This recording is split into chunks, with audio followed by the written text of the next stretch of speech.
तो दोस्तों, आशा करते हैं आप लोग बहुत अच्छे होंगे। द परफेक्ट स्टडी में आप सभी लोगों का बहुत-बहुत स्वागत है।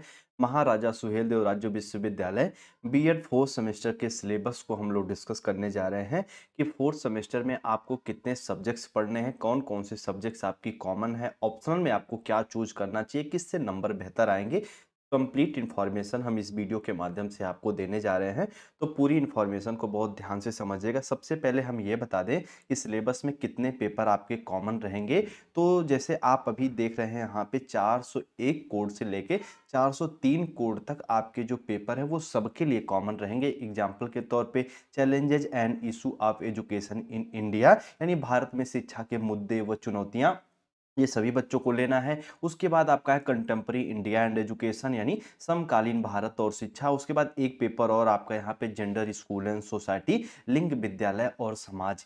ये जो तीनों पेपर हैं ये सबके लिए कॉमन है, चाहे आप आर्ट बैकग्राउंड से हो, यानी ग्रेजुएशन में आप चाहे आर्ट बैकग्राउंड से हैं, चाहे आप साइंस बैकग्राउंड से हैं, बीएससी मैथ से हैं या फिर बीएससी बायो से हैं, तो यहाँ पे ये तीनों के तीनों पेपर आपको लेने ही लेने हैं। उसके बाद यहाँ पे देखिए जो अगला पेपर है, यानी 404 नंबर का कोड है, हेल्थ एंड फिजिकल एजुकेशन, और एक पेपर यहाँ पे आपका और बच जा रहा है जो है इन्वायरमेंटल एजुकेशन का। देखो एक पेपर और यहाँ पे है, वो है आपका इन्वायरमेंटल एजुकेशन। इन दोनों में से किसी एक को आपको सेलेक्ट करना है, यानी उसी के साथ आपको आगे जाना है। जब एग्जामिनेशन फॉर्म भरा जाएगा तो आप उसमें से अपने कॉलेज वालों को बता दीजिएगा। यदि आप अपना एग्जामिनेशन फॉर्म स्वतः फिल कर रहे हो तो इसमें से दोनों में से कोई एक आप चूज कर सकते हैं, चाहे health and physical education choose करिए या फिर आप इन्वायरमेंटल एजुकेशन को चूज करिए। ये आपका सिलेबस रहा। अब यहाँ पे एक बात आपको और समझनी है कि क्या सर जो challenges and issue of education in India है, यानी भारत में जो शिक्षा संबंधित चुनौती और मुद्दे हैं,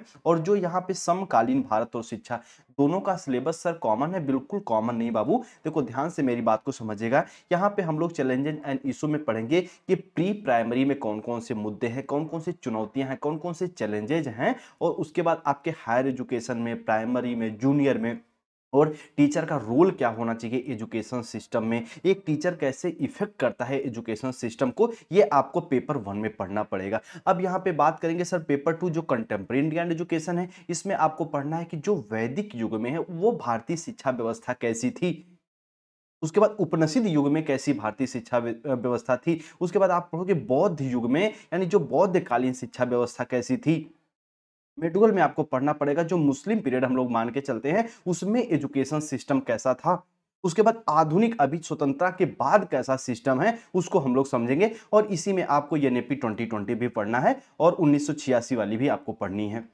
तो ये आपका कंटेम्प्रेरी इंडियन एजुकेशन और challenges and issue of education in India में आपको थोड़ा सा अलग कंटेंट आपको पढ़ना है। कुछ बच्चे लगातार पूछ रहे थे कि सर दोनों का सिलेबस तो कॉमन लग रहा है। कॉमन नहीं बाबू, जब इसकी क्लास हम बेसिक से स्टार्ट करेंगे तो और चीजें क्लियर हो जाएंगी। अब यहाँ पे एक आपको पढ़ना है जेंडर, स्कूल एंड सोसाइटी। इसको बेसिक से हम पढ़ा भी चुके हैं, और नए नए नए बच्चों के लिए जो 4th सेमेस्टर में है उनको अलग से हम पढ़ा भी देंगे कि जेंडर, स्कूल एंड सोसाइटी में प्रमुख रूप से जेंडर संबंधी हम लोग को बात करना है कि प्रमुख रूप से आप लैंगिकता में और लिंग में क्या अंतर है, ठीक है, सेक्स और जेंडर में क्या अंतर होता है, रूढ़िबद्धता, स्टीरियोटाइप्स क्या होते हैं, कैसे उनको हम दूर कर पाएं, एजुकेशन सिस्टम में रूढ़िबद्धता कैसी होती है, पितृसत्तात्मकता क्या होती है, मातृ सत्तात्मकता क्या होती है, और दोनों में बैलेंस कैसे स्थापित करें, इन सब चीजों को यहाँ पे आपको पढ़ना है। सोसाइटी हमारे एजुकेशन सिस्टम को कैसे प्रभावित करती है, इस बारे में भी हम लोग को चर्चा करना है। अब यहाँ पे 2 पेपर बाबू देखो आपके यहाँ पे सेलेक्ट करने हैं, हेल्थ एंड फिजिकल एजुकेशन और इन्वायरमेंटल एजुकेशन, यानी स्वास्थ्य और शारीरिक शिक्षा और पर्यावरणीय अध्ययन। अब यहाँ पे पर्यावरणीय अध्ययन या शिक्षा कह लें। अब यहाँ पे कहोगे सर आप सजेस्ट कर दीजिए हमें क्या लेना चाहिए, तो हम अपनी तरफ से सजेस्ट कर रहे हैं आप सभी बच्चों को इन्वायरमेंटल एजुकेशन चूज करें तो बेहतर नंबर आता है, और इसमें एक तरीके से आप बेहतर अपनी आंसर राइटिंग भी अच्छे से कर पाएंगे, ठीक है। तो ये बेसिक बेसिक चीजें हम सिलेबस के बारे में बता चुके। अब कहोगे सर जी प्रैक्टिकल कितने नंबर का होता है, तो यहाँ पे हम कहेंगे बाबू जो आपका प्रैक्टिकल होता है वो भी आपका 100 नंबर का होता है, जो कॉलेज वाले डिसाइड करते हैं, यानी स्काउट गाइड वगैरह, सेमिनार वगैरह इसमें होता है।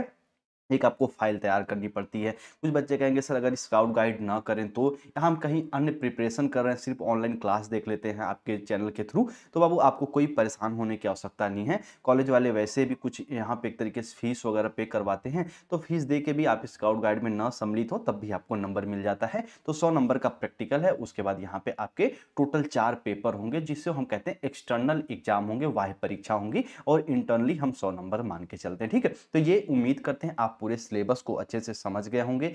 अब एग्ज़ाम डेट की यदि हम लोग बात करें तो ये मान के चलिए आपका एग्ज़ाम मई के मंथ में होने की पूरी संभावना है। उससे हो सकता है कि 2, 4, 5 दिन आगे-पीछे हो जाए, ठीक है? मई में आपका एग्ज़ाम होगा क्यों? क्योंकि जो एमएससी वाले स्टूडेंट हैं उनका अप्रैल के लास्ट में एग्ज़ाम होगा, तो स्वाभाविक सी बात है उसके बाद आपका एग्ज़ाम होने की संभावना रहती है, ठीक है? तो चलिए उम्मीद करते हैं इस एग्ज़ाम डेट को भी आप लोग समझोगे, मई मंथ मान के चलिए।